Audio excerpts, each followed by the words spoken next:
नमस्कार, मैं हूं ओम प्रकाश दोहरे। बुंदेलखंड प्लस न्यूज में आपका स्वागत है। 76वां गणतंत्र दिवस 26 जनवरी 2025 के अवसर पर सरदार बालिका इंटर कॉलेज हमीरपुर में सामाजिक परिवर्तन को लेकर एक कार्यक्रम आयोजित किया गया, जिसमें सामाजिक परिवर्तन की लड़ाई लड़ रहे भाई नीरज पटेल नेशनल जनमत के संपादक मुख्य अतिथि रहे और विशिष्ट अतिथि के रूप में पूर्व डीआईजी आईपीएस सियाराम आदित्य जी मौजूद रहे। इस कार्यक्रम में नीरज पटेल ने संविधान के प्रति लोगों को जागरूक रहने व तार्किकता पर जोर दिया।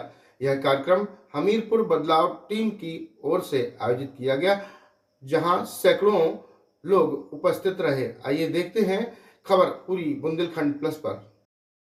उनको पूरे सम्मान के साथ शिवाजी महाराज उनके गंतव्य तक पहुंचाते थे। अभी हमारे पूर्व वक्ता बोल रहे थे, सुपरिचित है हमारे, उन्होंने कर्पूरी ठाकुर जी के बारे में कहा कि परिवारवाद के बहुत खिलाफ थे। बचपन में ही शेर के बच्चों से खेलना सिखाया और आगे चलकर जब मुगल साम्राज्य से उन्होंने लड़ाइयां लड़ी तो उन्होंने शेर का पंजा उसको अपने हाथ में पहन लेते थे, अपने सैनिकों को भी पहनाते थे और जब मुगल सेनाएं सोती थी तो एकदम से धावा बोलकर उनको घायल कर देते थे। इस युद्ध प्रणाली को बाद में गुरिल्ला युद्ध कहा गया। आज भी ये प्रचलित है, सेना में गुरिल्ला युद्ध का बड़ा महत्व है।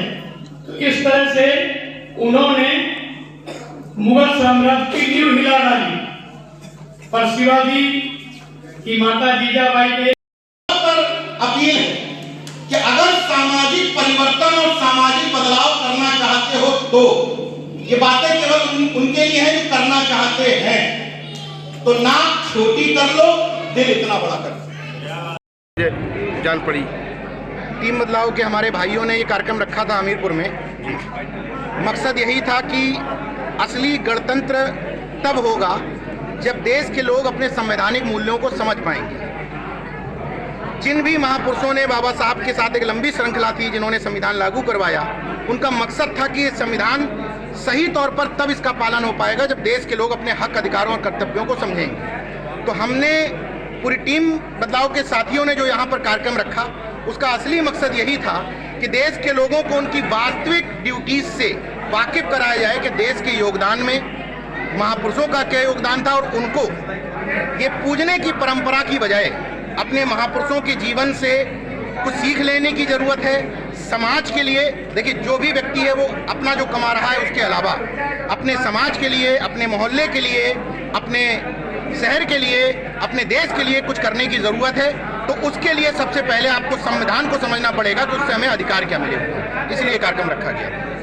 शिक्षा के क्षेत्र में जो है संविधान को एक विषय के रूप, विशेष विषय के रूप में रखना चाहिए, क्या कहेंगे इसमें?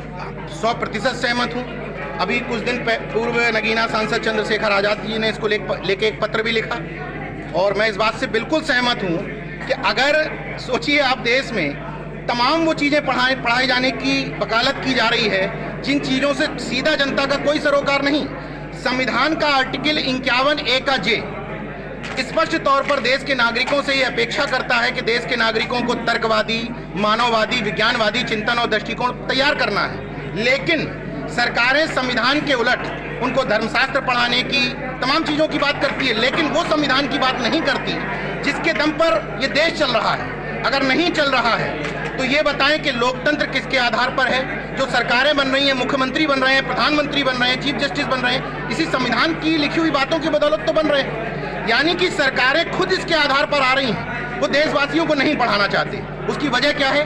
वजह सब लोग जानते हैं कि अगर देश के नागरिक संविधान से वाकिफ हो गए तो वो ये जान जाएंगे कि संविधान के किस आर्टिकल में हमें कौन से विशेष प्रावधान हैं, कौन से हमें विशेष अधिकार मिले हुए हैं और इन अधिकारों के तहत उनका उत्पीड़न, उनका दमन मुश्किल हो जाएगा। इसलिए ये सरकारें समाज को तर्कवादी न बनाने की बजाय दकियानूसी बनाने में ज़्यादा यकीन करती हैं और उसी तरह के सिलेबस को रचने और गढ़ने की कोशिश की जा रही है। धन्यवाद। का कार्य बहुत अच्छे प्रकार से किया जा रहा है, ये अत्यंत सराहनीय कार्य है और ये हर, इसलिए मैं क्षमा चाहूंगा सभी मंचस्थ महानुभावों को मैं अपना अभिवादन पेश करता हूँ।